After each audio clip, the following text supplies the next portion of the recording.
Want to do a quick rundown video for Stinger's HEIGH10 head unit for Wrangler JL Gladiators. I think they're going to have one coming out for the JK at some point as well, and some other vehicles, but this one is in my 2020 Wrangler JL.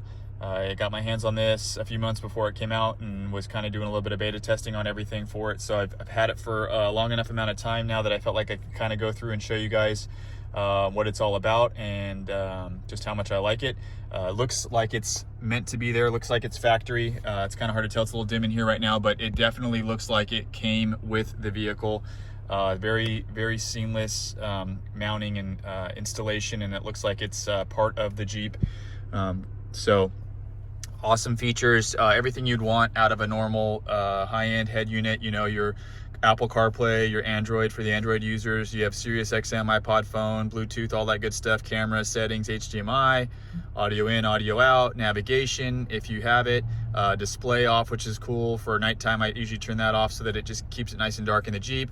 Climate control, so you can run all your normal climate stuff. You know, you can do some of it here, but this is kind of the additional features and a lot easier to navigate this way, so you can tell it what you need to do for your interior climate. This is probably my favorite addition here, is the vehicle info. So as you can see, it's got all your gauges here. This mod, or this screen here, would be for it shows PSI. I don't have my TPMS sensors in there right now, so they're all saying 99. If I had the TPMS sensors programmed, it would be telling me what my program pressure is. I just opened my door, it immediately recognized it. If the hood's open, if the tailgate's open, it'll notify you, and you can see all that. This is performance mode, so your 0 to 60, things like that. Obviously that is a pretty slow 0 to 60 time. I reset this unit when I upgraded to the newest, latest and greatest when they released it, before they released it to the general public. So I'm gonna get that back down into the 8s or 9s. Hopefully we can do that. Off-road mode, which is super cool, your pitch and your roll. I'm in the garage right now, so it's not picking up where I'm located because the signal's blocked, but as soon as I pull out, it'll tell me where I am, latitude, longitude, things like that, what my altitude is, what my tire angle is. This one's actually really cool for tire angle. So right now, if I turn the wheel, you can see the tire angle changes, and it'll tell you what gear you're in the transfer case as well. You should probably know that, but it's nice to just have that handy there. You can set your thresholds for things.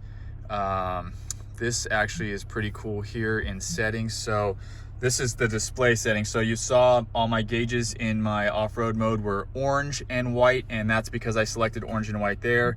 If we switch it to blue, now you can see I have the buttons are blue here, buttons are white, buttons are teal,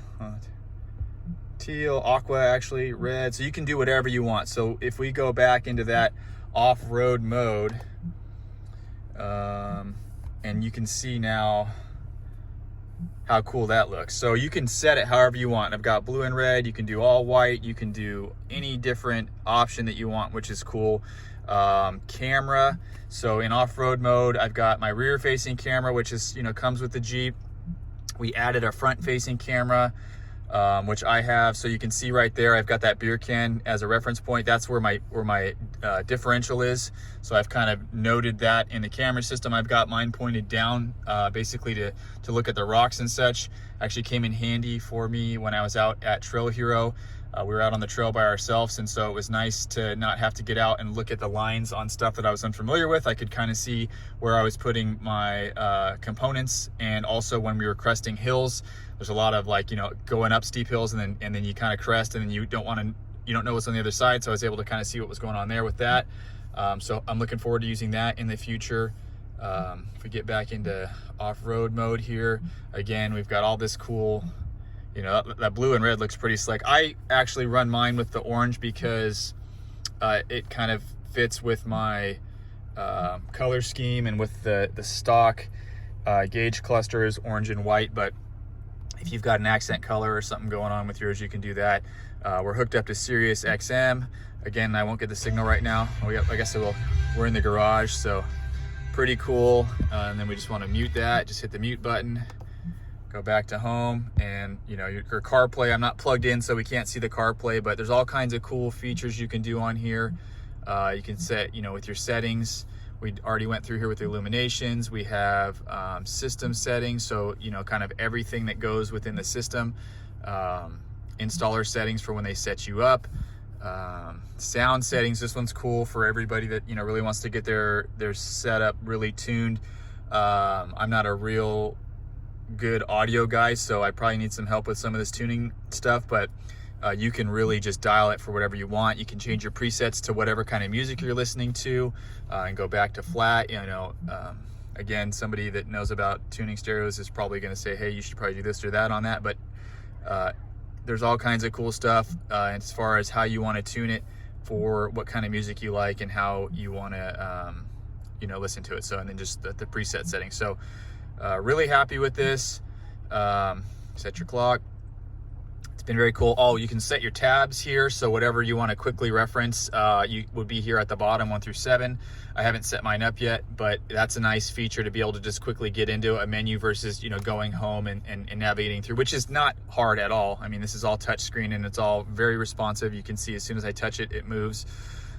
So pretty cool. It's the Stinger. It's called the HEIGH10. It's kind of spelled HEIGH10, but it's pronounced the HEIGH10. And again, this unit is available for the Gladiator, for the JL. They have one coming out for the JK, other models as well. I think Dodge truck, Chevy truck. And they have some really cool videos on their YouTube for features, more in-depth installation, things like that. So check it out if you haven't already. And I'm loving mine so far.